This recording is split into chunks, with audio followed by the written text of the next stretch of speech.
Here's the calf. She's doing really good. She's getting big. She's almost as big as the goats. And I just wiped her eyes off. Her eyes are getting little crusties on them. So every day they need wiped off, sometimes more. But, I mean, if she was with her mom would be licking her face every day, so it's nothing to worry about. We're still giving her milk, but she started eating feed for calves. I don't know the name of it. She's been eating feed and eating hay, and she's drinking water out of the watering trough down there. So she's doing really good. She's friendly. A few things I've learned about calves is, like, you know, with their eyes running, you need to wipe those off. And the way we got her to eat the feed, first we were putting some milk in it and then just letting her lick it off of our fingers. And then you would actually have to, like, dump it into their mouth and just be patient. It took about a week before she started eating it good. And the same thing with hay. We would just hand her little handfuls of hay. She'll have to learn how to eat stuff a lot sooner than they normally do. But that's it. And they will bump. When you give them the bottle, they still want more of the bottle. They'll bump you like they do with their mom's milk bag. So be prepared for that. I almost fell the first time she did that because I didn't know she was going to. But that's it.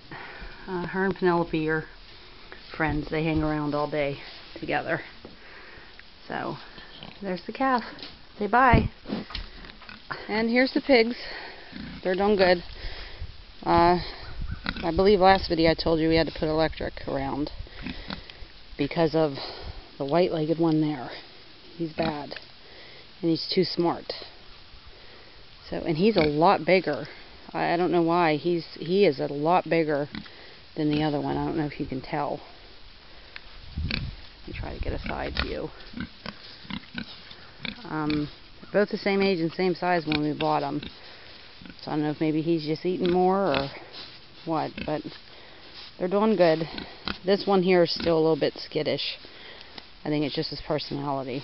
Because sometimes he'll come up and he'll let you pet him and be around him, and other times he'll run or he'll even try to bite you. So we got to watch him. But there's the pigs. Hopefully they'll be the weight to butcher by December. This one definitely will be. I'm not sure about him. We may have to keep him a little bit longer, but our mama rabbit had 5 little babies. That little orange one there, she was wedged back there between the 2x4 and the wall. And when we found her eye was matted shut and her back leg wasn't working right, and I don't know how many hours she was there, but she was pretty messed up. I brought her down the house and I gave her some goat milk in a syringe and put a hot compress on her eye till all that matting come off. And she's fine now. She's getting along good. Her one back leg still doesn't work quite right, but it's not broken. She can get around. You can see she's hopping. So there's the mama bunny and the other 3 babies. She's a super mother. Really excellent. Her babies are always nice and fat. And over here's the buck. He'll try to jump over in her cage. We gotta watch him. But that's the rabbits. Her last litter was already butchered. So these are all the rabbits we have right now. Chickens everywhere. We have 30-some chickens. We'll keep 2 of these little black hens. 2 of the gold, the buff Orpingtons and black Austorops. And there's a Rhode Island cross hen running around with a tag on her leg. She's hatched out clutches of eggs. So we're going to keep her and her little hen down there. Try to zoom in on her. That was hatched from the mama. And that's all. We're only going to have 6 hens and George. The rest of them will be meat birds. These are Madeline's 2 little bucks that we separated from her. They are almost 3 months old. When we just got them in this little dog kennel, they're going to be going to the sale here in the next week or so. This little black one here, he's been sickly. He had a bad case of worms, which I've never seen in babies that young. So we wormed him, and he ended up getting diarrhea, and I think it stunted his growth some because these 2 are twins, and the black one's a good bit smaller than the brown. But he's healthy now, and he has put on weight. He has grown since then. So Penelope, there you can see her next to him. She's only 2 weeks older, and she's a lot bigger. So that's all the animals. This is our biggest thing to do right now, is split and stack all this wood.